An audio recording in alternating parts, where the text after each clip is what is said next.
चलो देखो ध्यान से, आज क्या पढ़ेंगे? थेल्स प्रमेय का विलोम। थेल्स प्रमेय का विलोम। देखो ये कथन को याद कर लेना है, याद हो जाएगा। जी। देखो कह रहा है यदि एक रेखा, क्या कह रहा है?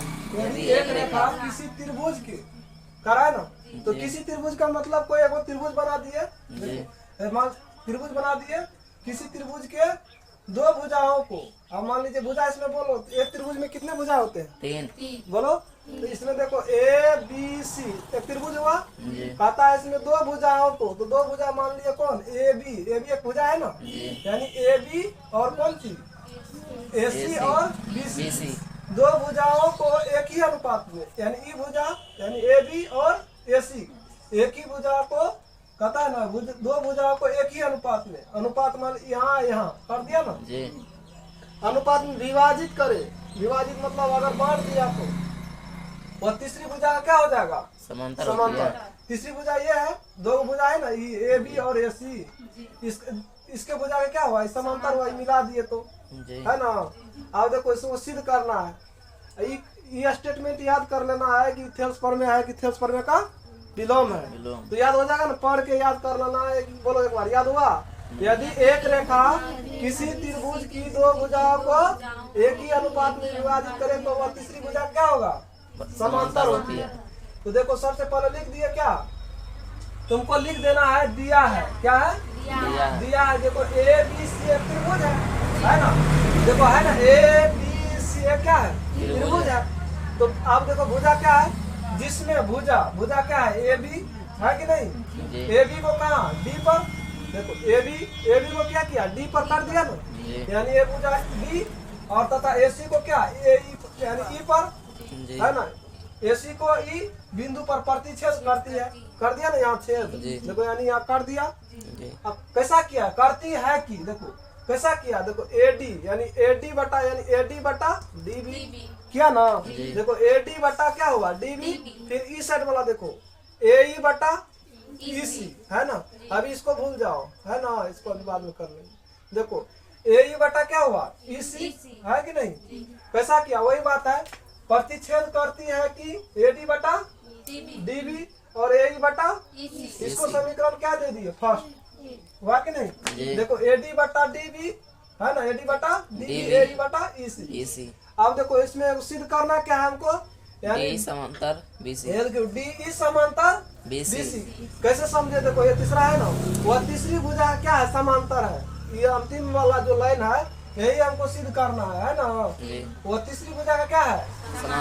यही सब जो दिया इस सवाले में बोल रखा है, हमने बोल रहे हैं, सवाले बोल रहा है। यदि एक रेखा किसी त्रिभुज की दो भुजाओं को, देखो दो भुजा है ना, यानी ए बी और ए सी, दो भुजाओं को एक ही अनुपात में, देखो एक ही अनुपात में विभाजित किया तो तीसरी भुजा के समांतर है, इस सवाले बोल रहा है, समझी? अब देखो इसको बोल दिए तो सिद्ध करना है क्या? डी ई समांतर बी सी। देखो डी ई है ना, ई डी और ई समांतर किसका? बी सी, यानी ई लाइन देख रहा है ना, डी ई और बी सी जो है एक दूसरे का क्या है? समांतर है। मतलब इन दोनों को ऐसे बढ़ाएंगे तो कभी नहीं मिलेगा।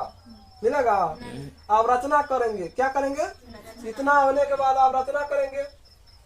रचना भी बोल रहा है वो तीसरी भुजा के समांतर है, तो हम मान के चलेंगे कि तीसरी भुजा के समांतर नहीं है। अब देखो डी से एक रचना करेंगे, क्या ई है नहीं पर, तो ई डैश एक रचना कर देंगे, ऐसे करके क्या करेंगे? ई से ई डैश एक रचना किए ना।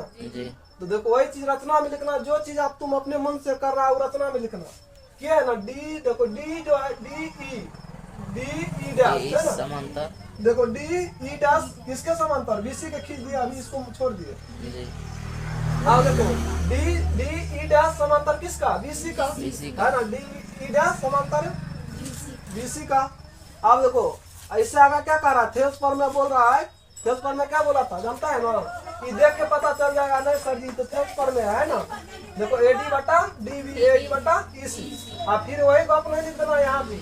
अब देखो थेल्स प्रमेय का विलोम क्या कर रहा है? यानी थेल्स प्रमेय कर रहा है, यहाँ लिख देंगे थेल्स प्रमेय से। क्या लिखेंगे? थेल्स प्रमेय से ए डी बटा डी बी। अब देखो अब ये बात नहीं लिखना है, फिर से ए ई बटा, अब लिए क्योंकि आप ले रहे हैं डी सम, है ना। रचना क्या की? डी ई डैश समांतर बी सी। तो आप देखो ए भाग को तो ऐसे है ए डी बटा डी बी, आगे आए भाग है ना। तो रचना में क्या लिखेंगे? ए ई डैश बटा ई डैश सी। वही ना लिखेंगे जी। क्योंकि जैसे ये भाग लिख रहे हैं ए डी बटा डी बी, तो ये भाग लिखेंगे ए ई डैश बटा ई डैश सी, है ना। वही इसको नाम दे दिए समीकरण दो, है ना। अब समीकरण 1 और 2 को ध्यान से देखो, देख रहा है जी। समीकरण 1 और 2 को ध्यान से देखेंगे तो इसका कौन सी बायां पक्ष बराबर है ना। जी। देखो इसमें भी ए डी बटा डी बी है कि नहीं, यानी बराबर 65 वाला भाग इस समीकरण में बराबर 65 भाग, दोनों बराबर है ना जी। अगर ये दोनों बराबर है तो अगर बायां वाला बराबर है तो दायां अपने आप बराबर होगा कि नहीं। जी। और ए ई बटा ई सी बराबर ए ई डैश बटा ई डैश सी, ये दोनों भी बराबर, क्योंकि ये दोनों तो बराबर है ही है ना। जी। अगर ये दोनों ऑटोमेटिक बराबर है तो उसको छोड़ देना है, इसका डाला लेना ए ई बटा, देखो ए ई बटा ई सी बराबर ए ई है ए ई डैश बटा ई डैश सी, ई है डैश सी। जी। ना। अब इसमें भी देखो, आप देखो इसमें खास क्या आता है, यानी ऊपर का के बराबर, जी। नीचल का के बराबर, यानी ए ई बराबर हो गया किसका ए ई डैश, है ना ए ई डैश, ई सी बराबर ई ई सी डैश बराबर सी। निचला वाला देखो ई सी बराबर हो गया ई डैश सी, है कि नहीं। जी। अगर देखो अगर इसका मतलब ए ई जो है बराबर किसका ए ई डैश का, देखो जी। ए ई बराबर किसका ए ई डैश का। का, है ना। जी। इसका मतलब इसका वैल्यू 5 है तो इसका भी वैल्यू 5 होगा, क्योंकि जी। दोनों बराबर है ना। जी। अगर ये 5 है निचल का, अगर 6 है तो अगर ये 4 है तो ये भी क्या होगा, क्या चार होगा, होगा। है कि नहीं। जी। तो इसीलिए क्या होगा, तो इसीलिए ये समांतर हो जाएगा किसका डी समांतर BC BC का, इतना करना था, हो जाएगा। जी। ये क्या था, थेल्स प्रमेय का विलोम। विलोम।